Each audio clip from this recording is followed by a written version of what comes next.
not really nervous. Like I said, I already had the dream that everybody hated it, and I woke up. So anxiety is over. Let's just give the people a good piece of art and storytelling.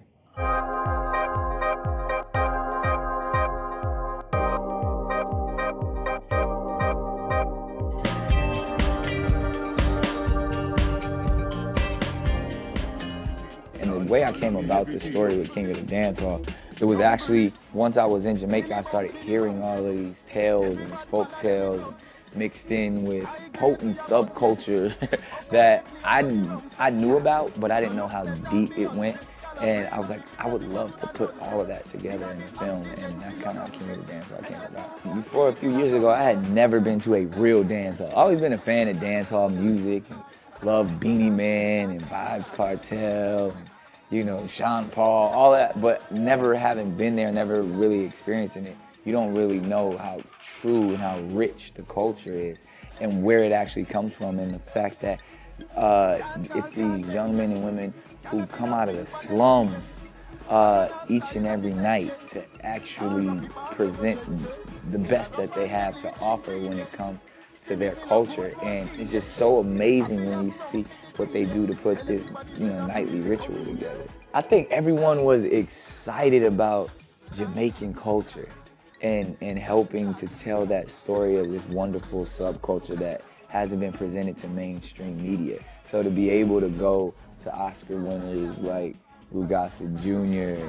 and Whoopi Goldberg, and, you know, I mean, have Whoopi play my mom, like that was a treasure for me. But then to the importance of people like Beanie Man, Busta Rhymes, and they are the culture, and they really represent it in a real way. And if they give you that stamp, that certification, and, you know, everything else, everybody else signs on. A lot of times when you hear Jamaica, or you can see Jamaica presented in certain films and television shows, it's a dangerous place. And not to take away from, you know, that it could be, because everywhere on this planet could be a dangerous place. But I think that was my goal. That was my duty to say, let me show everyone how beautiful this culture is. And even at times where it can get dangerous, where things can be a little unsafe, I think that adds to the exhilaration, that adds to the excitement of why this culture is so important. I want the world to see it. I mean, that's why I made it. I mean, I want to be able to share Jamaica with everyone. I want to be able to share dancehall culture with everyone. So, you know, I figured what better way to world premiere than at the Toronto Film Festival, because that gives everyone that first international bite at presenting it all over. So we, you know, it's our first stop, but, you know, the galaxy is next.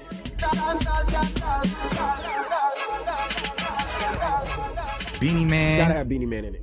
Kamani Marley. Beanie Man's the narrator. Okay. So it's like it's called King of the Dancehall. He's the narrator. He's the King of the yeah, Dancehall. yeah. So and everybody's in it.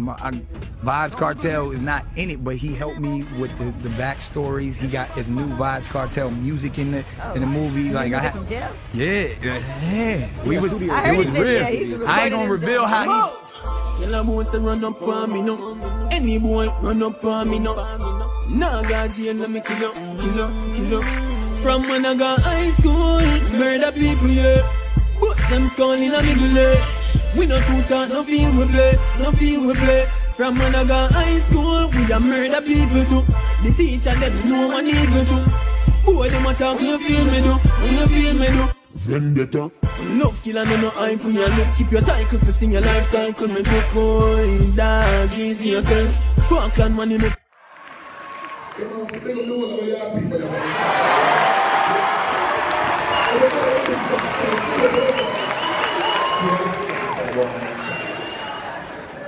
Now, but all jokes aside, you know, I never imagined, I've been blessed with the opportunity to be a part of a bunch of films. It ain't nothing like the experience of actually working in Jamaica, because it ain't work. You know what I'm saying? So for me, when they say rap, me, Ninja Man, and Bounty Killer, and all of us, we was in the dance hall every night. Yeah. And I think the most pleasurable experience for me was to, you know, be able to spend that kind of time in Jamaica as an adult and as Busta Rhymes working, because I'm out there to not only provide a service, but to contribute to this incredible body of work. And to see Jamaica get represented on a level that it wasn't on an underground level. It wasn't just something for the hood. And a lot of the times, when you see Jamaica, like when you see Bad Boys and you sort of the dudes who play the Jamaican and then it just look corny. And I ain't disrespecting the movie, but I never really got a proper representation of Jamaica in a film on a mainstream level outside of A Harder They Come, like Jimmy Cliff. So when I seen the way this was happening from the script, I was extremely attracted to it. I was even more fascinated that it came from a Nick Cannon, you know what I'm saying?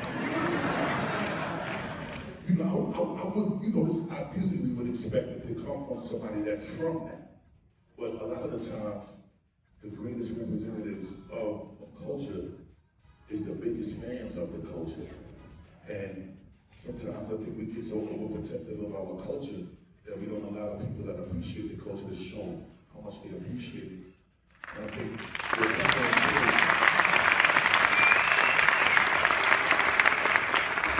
think I'm sorry to be long-winded, but let me go really, really 100 with you and how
how serious he was. It was like, yo, I'm really gonna rep this thing so proper that if I'm gonna misrepresent, I'm gonna feel it firsthand in the most rawest disciplinary way possible from the people of Jamaica and culture.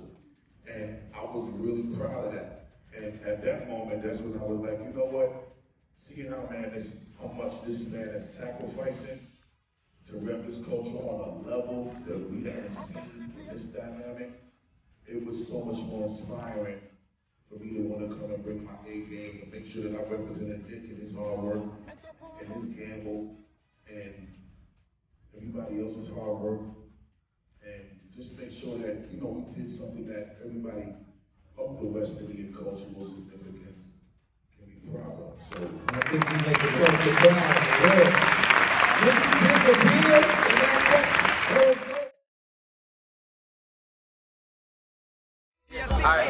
This place called Jamaica Dance or Dance JA or one of them things. I don't remember, but we are shooting a big movie called King of the Dancehall, So all the kings of the dancehall is up there. You know what I mean? So there I'm shooting a scene where I'm performing kind of reminiscent of the next movie I was in back in the Disney, you know what I mean? But up there up on the stage, come back. We are doing things. Enough love, enough respect. Keep it locked. Woo! Shonda Paul. What's going on? It's Nick Candy. Wilding out on the set of King of Dancehall. Sean Paul makes it happen. It's my man, 50 grand for life. Keep it going. Make sure your hands in the air. We want to make sure that this is the most poppin' party of the century. Go crazy. Alright? So Nicky's even gonna introduce them. You guys go crazy and Sean's gonna come out.